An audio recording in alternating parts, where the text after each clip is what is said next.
All right, House Speaker Paul Ryan also supporting this. House Majority Whip Steve Scalise was at Trump Tower today meeting with members of the transition team. His thoughts on what Donald Trump has been saying about this.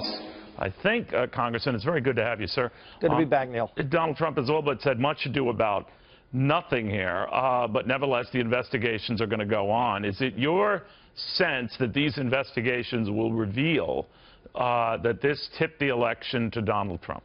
Oh, I don't think there's any involvement by Russia that tipped any election.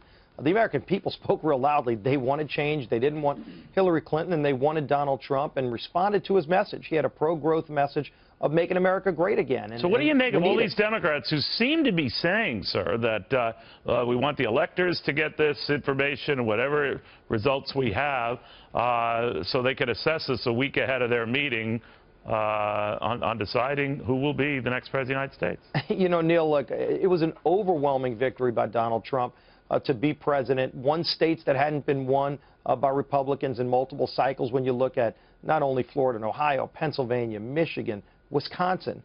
It was historic because people responded to this message, and the fact that they don't get it.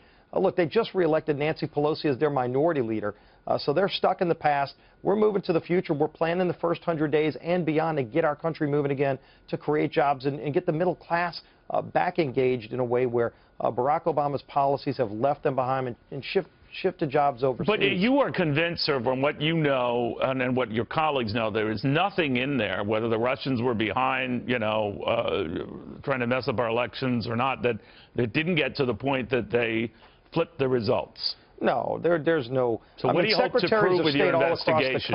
What do you hope to prove with the investigation? Well, let's go get the facts out. But at the end of the day, I'd sure like to see us also look into other countries that hack into America. It's not just Russia. You've had North Korea, you've had China hacking into department stores, corporations, American individual data of Americans. So, I mean, you know, we've had hacking has been a problem for a long time. It's not just Russia. Seems maybe Barack Obama's only getting interested in it now. But this has been a problem for a long time.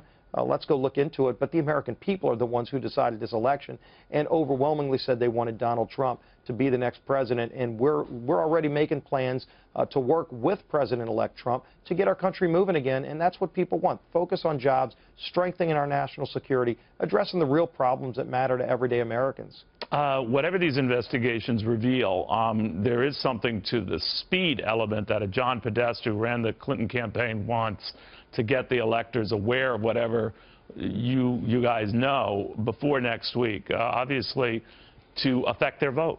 What do you think of that? That's a ruse. They're trying to undermine the results of what the American people voted on. You know, first they were saying, let's go do recounts, and then that didn't go anywhere because Trump won these states by large margins in many cases. Then they said, let's try to contort the electors in some kind of way. And maybe they're going to ask the Supreme Court justices not to swear Donald Trump in on January 20th. That's not going to work either. Look, at the end of the day, they lost badly because they had a flawed candidate. And Donald Trump had a message that resonated with millions of Americans, many of whom were on the sidelines, who felt they didn't have a voice for a long time. And finally, Donald Trump said, I'm going to be your voice. We're working with him already to get this country moving again. And if they want to work with us to create jobs and get the economy moving again, we're willing to work with them. But if they want to still fight battles that were lost months ago, it's going to show you why they're out of touch with the American people.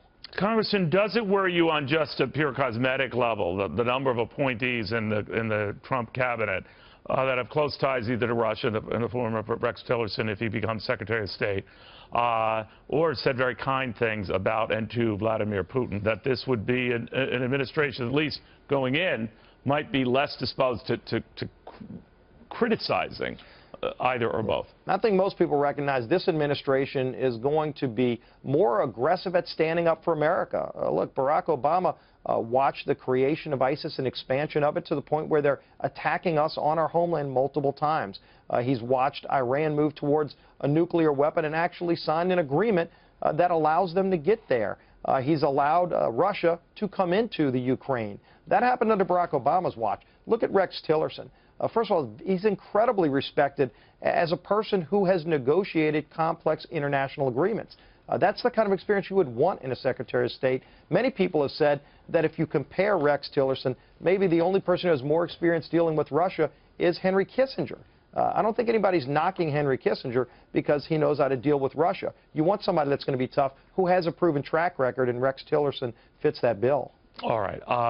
Congressman, thank you. We'll watch very, very closely. Appreciate it. Great being back, Neil. All right.